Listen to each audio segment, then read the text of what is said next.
आज का हमारा बहुत ही महत्वपूर्ण क्वेश्चन है और ये क्वेश्चन हमने लिया है प्रॉफिट लॉस वाले चैप्टर से, लाभ हानि वाले से।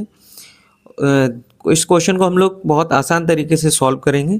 देखते हैं हमारा क्वेश्चन क्या है।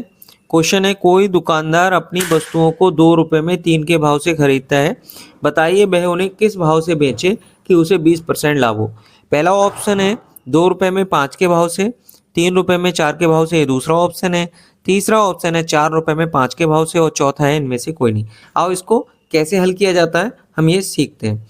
सबसे पहले हम ये देखते हैं कि वह लाभ कितना कमा रहा है, 20%। तो यहाँ से हम लोग कॉस्ट प्राइस और सेलिंग प्राइस को समझते हैं। 20% लाभ पर अगर कोई वस्तुओं को बेच रहा है, इसका मतलब वो 100 रुपये वाली चीज़ 120 में बेचेगा। इसको हम सरल अनुपात में डिवाइड करते हैं। तो देखो यहाँ से 0 से 0 गया, 2 से 1 कट जाएंगे, 2 पंजे 10, 2 छंग 12, यहाँ 6 आ जाएगा। ये 5:6 इनका कॉस्ट प्राइस और सेलिंग प्राइस में जो है अनुपात हो गया।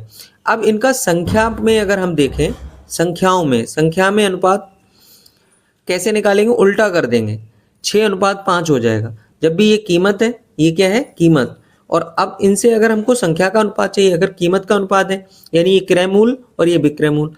अब यहाँ पर जो खरीदने वाली संख्या है और बेचने वाली संख्या है, उनका अनुपात कैसे निकालेंगे, तो कीमत के अनुपात को उल्टा कर देंगे। यहाँ से 6 को इधर, 5 को इधर। अब ये खरीदने वाली संख्या हो गई, ये बेचने वाली संख्या हो गई।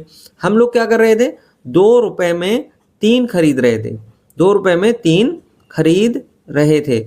अब यहाँ पर देखो, इन 6 की जगह पे 3 रख देंगे हम। 6 की जगह अगर 3 आ रहा है तो 5 की जगह कितना आएगा, 2.5, यानी 2.5। अब आप यहाँ से 2 रुपये, ये वाले रुपए सेम रहते हैं, इनको उठा लीजिए। इसका मतलब 2 रुपये में वो 2.5 बेचेगा तो उसको 20% लाभ होगा। अब कभी भी वस्तुएं 2.5, 2.25, 3.5 इस तरह से नहीं होती, वो हमेशा पूर्ण संख्या में होती हैं। तो पूर्ण संख्या बनाने के लिए इसमें 2 से गुणा कर देंगे।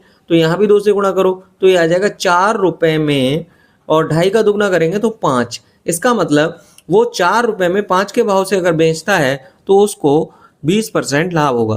तो इस तरह के क्वेश्चन को बहुत आसानी से हम इस तरह से सॉल्व कर लेते हैं। यानी यहाँ पर हमारा राइट आंसर होगा ऑप्शन सी। अगर वीडियो अच्छी लगे तो इसको लाइक अवश्य करें। धन्यवाद।